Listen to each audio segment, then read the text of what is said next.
Netflix is having a bad Wednesday. Bad Wednesday. Netflix slumps as investors start to question its lofty valuation. So investors are cautious right now. We don't have any subscriber growth details, which they haven't shared since, I think, like 2022 or some shit. It's been a while since they've talked about subscribers. And you know why that is, right? It's because of churn. Because this is a problem that all of the subscription services face. People will come in, sign up for a month, watch what they want to watch, cancel it, go somewhere else. This has been a problem for a lot of streamers for a while now because there's so many of them. So that's why a lot of these companies have stopped talking about subscriber growth because they're not really hitting that mark. But Netflix is a little bit different compared to all the other streamers because for a few years now, they've had a streak of posting massive gains, and that's not happening this time. Today, shares fell more than 8% as the streamer giant's outlook for the comer left investors a little bit shook. That's despite having some good content on there, K-pop Demon Hunters being one of them. That has been massive for them. They're putting it back in theaters too, by the way, but massive wins with that K-pop Demon Hunters. Sony's got to feel real stupid about selling that to them. Investors have become accustomed to routine outperformance from the company that propelled the stock to a gain of more than 360% over the past 3 years, blowing away the competition. However, since June, people have gotten a little bit cautious when it comes to Netflix. They kind of overvalue themselves, and they don't talk about subscriber growth. That's a big deal. They don't talk about subscriber growth. I wonder why that is. I mean, you look back to 2022, and they were losing subscribers. This is a tweet from September 25th. A recent survey found that while streaming giant Netflix has already lost 1.2 million subscribers in the first 2 quarters of 2022, 25% of current subscribers plan to cancel their subscriptions this year. So they don't give us this information anymore, which was hurting them. And I think eventually we're going to see some cracks on this company. Now, there are things they can do. One would be to buy Warner Brothers, but that would put them in massive debt. And we're going to talk about that in a second. But one of the reasons why Netflix is saying that it's not doing that well right now, that they're having this little bit of a hiccup, is because they owe a tax credit, or they're having tax problems or some shit with Brazil.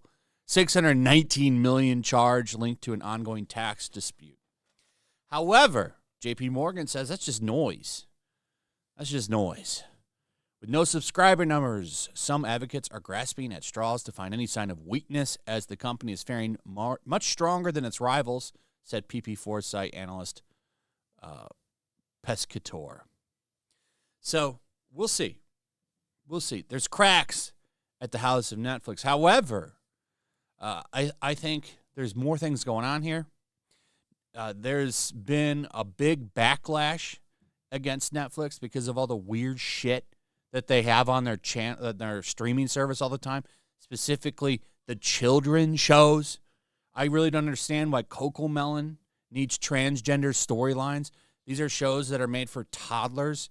They don't even understand most things.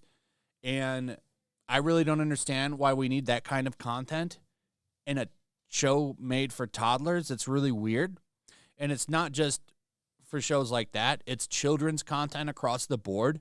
And a lot of people, I think, canceled their subscriptions and walked away from Netflix. I don't think it'll be enough to really hurt them right now, but it could lead to some problems in the future, especially if they keep doing it, right? That was fun when all that was going around. A lot of people were talking about Netflix and the shit that they put on their platform. And it's sad that you have to now almost watch all of this stuff before you can even show it to your kids. You got to watch it. Make sure it's okay. And you don't have to do that usually with anime. stuff like that. No, you have to do it with Western content. With Western content, you must preview it before you show it to your children. And that's just sad. So this kind of ties all into Warner Brothers, who are selling right now. In case you didn't know, Warner Brothers is for sale. You, my friend, could buy it if you're rich. Go over there and plop the money down. You could become the owner of Warner Brothers Discovery.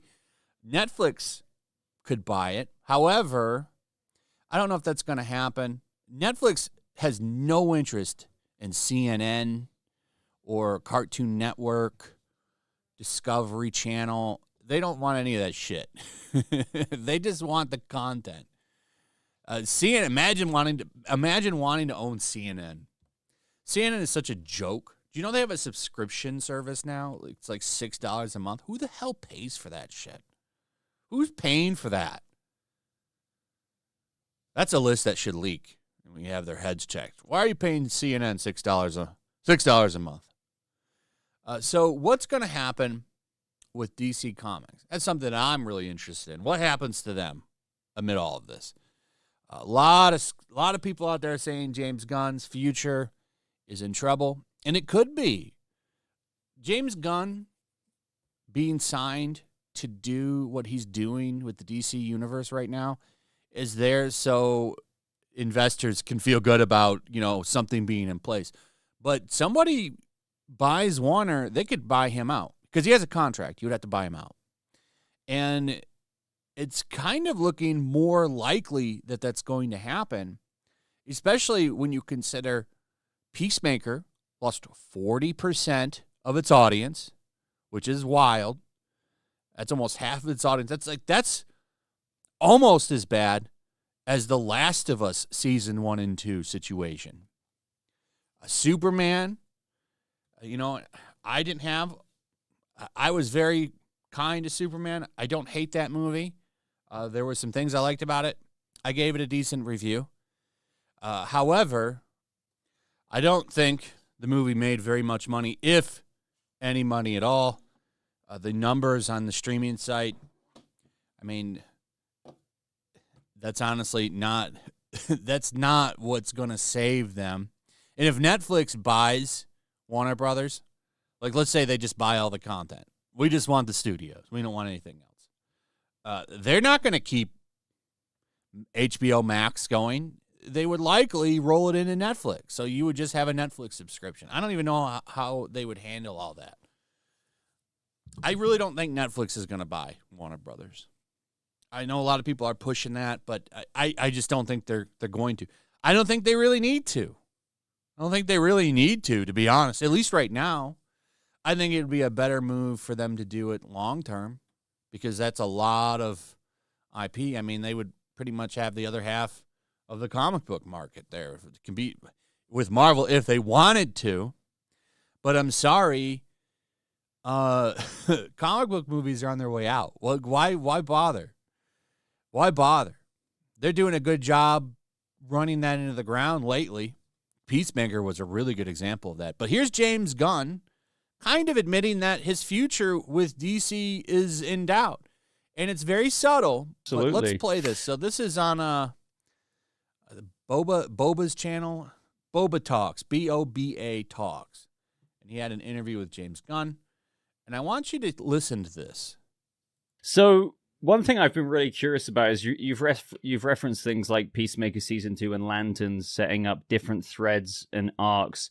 How far do these arcs go? Like, do they culminate in Man of Tomorrow, or can we expect them to go further than that? Yes, they definitely go significantly further than Man of Tomorrow. Okay. So now, whether or not that'll be me that's able to fulfill that promise depends on a lot of things in life. But yeah. So this is different. This is the first time he's kind of saying my future is not secure. And that has to do with the sale. But I wonder what else is going on there at Warner Brothers. Because he says, and it almost sounds like stay. If I stay. Listen to that again. Expect them to go further than that. Yes. Don't tell me he was not going to say if I stay. Listen to it one more time. Than that. Yes, they. So he cut himself off there. Oh shit, I can't say that, but it's kind of looking like there might be a little hot water over there at Warner Brothers leadership. Maybe those numbers aren't looking so good. As much as they gaslit everybody into saying they're amazing, I don't know. I don't think they are. I think Superman lost money. I think Peacemaker's losing money. This was a great catch by Cosmic Book News here. There's no doubt in my mind that he was going to say, if I stay. I think there's some trouble about. I think maybe people that are interested in picking up Warner Brothers or maybe talking about James Gunn and his direction and what he's doing. We'll see what happens. But, I mean, you can't deny that even the man himself here now is a little worried about his future. I'll tell you what's not going to happen. Even if Netflix were to buy it, I am going to massively press X to doubt on that being some kind of resurrection of the Snyderverse. First off, a lot of those people, they're not coming back. Ben Affleck, for one, not coming back. I don't see him putting the Batman suit back on. And it would just cost too much money. I don't think that that's going to happen. They already tried doing the Snyderverse. It's just not going to happen. But it looks like the James Gunn verse might be on its way out as well. And it would be a soft reboot. Everybody that's attached to the characters right now, they would stay. David Cornsweet would likely stay on as Superman. Everybody else that's been cast, they would likely stay. James Gunn would just be gone, and they would change their direction. I don't even think that can save DC at this point, to be honest. I think comic book movies are just done. We are now fully into the deconstruction side of things with Deadpool, and I think you're going to see more shit like that. But as time goes on, like even the X-Men, when they launched that X-Men reboot at Marvel, I think that's going to collapse too. I think comic book shit is just done. Unless it's Spider-Man or Batman, no one's buying it. Maybe a Wolverine movie, but as far as like the X-Men, like that's not even going to be what we know. It's going to be like a bunch of race-swapped characters and shit. I'm not really interested in the MCU X-Men at all. But anyway, Netflix in trouble. All that weird shit that they're putting in kids' shows has snapped a streak for them. Warner Brothers is for sale, and James Gunn might be fired. So we'll see what happens. Anyway, let me know what you guys think about all this in the comments. Also, if you would, please like, subscribe, share the video. Make sure you're still subscribed. Hit that notification bell, and we'll see you on the next one. Peace. The year is 1945. World War II rages from the halls of Buckingham Palace to the shores of the Nile River. Even now, the clash between freedom and tyranny is about to boil over. Somewhere in North Africa, two American flyboys are soaring high on a reconnaissance mission, searching for clues to a peculiar new obsession with the occult gripping the Nazi high command.